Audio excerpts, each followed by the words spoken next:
Hello guys, welcome back to Shubha vibes game changer. So game changer నుంచి అయితే update మీద అప్డేట్లు రావట్లేదు ఆఫ్ కోర్స్.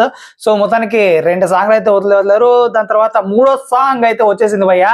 సో ఆ సాంగ్ అయితే హీరో హీరోయిన్ ని చూపించకుండా ఒక బీటీఎస్ రూపంలో సో తమన్ గారు అండ్ 2 సింగర్స్ ని అయితే పెట్టుకొని ఒక అలా వీణ వాయిస్తూ ప్రజెంట్ చేశారనమాట సాంగ్ అయితే. సో మొత్తానికి నిజంగా planning is good and main గా మన శ్రేయ ఘోషల్ గారు మాత్రం వాయిస్ ఇచ్చి పడేసింది భయ్య.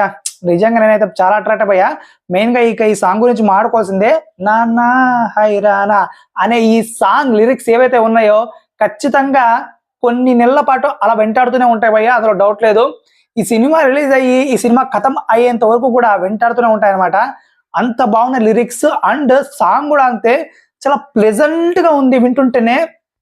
జస్ట్ ఇది ప్రోమోనే, ఫుల్ సాంగ్ కూడా కాదు. జస్ట్ ఆ ప్రోమో వింటుంటేనే చాలా నిజంగా ఒక ట్రాన్స్ లోకి వెళ్ళిపోయే ఫీలింగ్ వస్తుంది. బట్ మైనస్ ఏంటంటే ఇది ఒక ఓల్డ్ వర్షన్ సాంగ్ లాగా అనిపించింది అనమాట. బట్ ఓకే, ప్లెజెంట్ గా ఉంది, చాలా క్లీన్ గా ఉంది అండ్ రామజోగి గారి శాస్త్రి గారి లిరిక్స్ మాత్రం ఎక్సలెంట్ గా కుదిరాయి, అంత బాగుంది. బట్ కొంచెం ఓల్డ్ వర్షన్ ఏమో సాంగ్ అనిపించింది. అంటే ఇప్పుడు ట్రెండ్ మారింది కదా, సో ఆ ట్రెండ్ కి తగ్గట్టుగా అనిపించలేదు అంతే. బట్ సాంగ్ పరంగా చూసుకుంటే మాత్రం ఇది క్యూటెస్ట్ సాంగ్ అనమాట. నాకు తెలిసిన వరకు మంచి సాంగ్ గా నిలబడబోతుంది రామ్ చరణ్ గారి కెరియర్ లో అనిపిస్తుంది నాకైతే.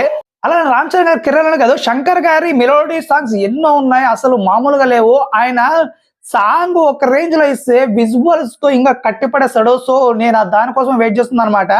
ఇక సాంగ్ ఏ రేంజ్ లో ఉందంటే ఆయన విజువల్స్ కి హై ఫిస్ట్ అని చెప్పాలి, ఇంకా సాంగ్ చెవులకి కళ్ళకి కనల పండుగ అని చెప్పాలి.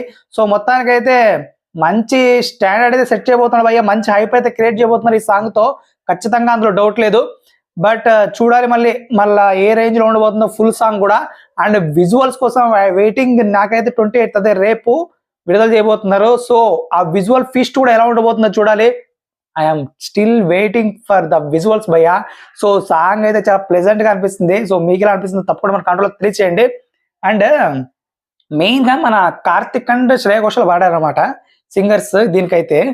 మెయిన్ గా కార్తిక్ స్టార్టింగ్ వాయిస్ అయితే చాలా ప్లెజెంట్, అసలు మామూలుగా లేదు, చాలా బాగా పాడారు. ఆ వాయిస్ కూడా చాలా బాగా ఎక్కింది.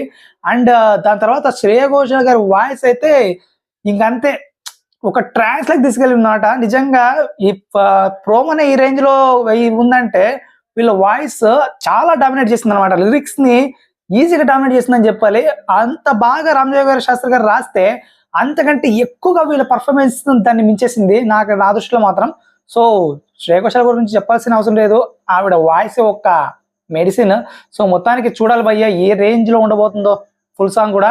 సో ఇదిగా సంగతి అయితే మొత్తానికి అయితే ఈ మెలోడీ సాంగ్స్ ఒక మంచి క్రేజ్ అయితే ఒక వైబ్ అయితే క్రియేట్ చేయబోతున్నారు, అందులో డౌట్ లేదు. సో మీకు ఎలా అనిపించింది తప్పకుండా మా కంట్రోల్ తెలియచేయండి.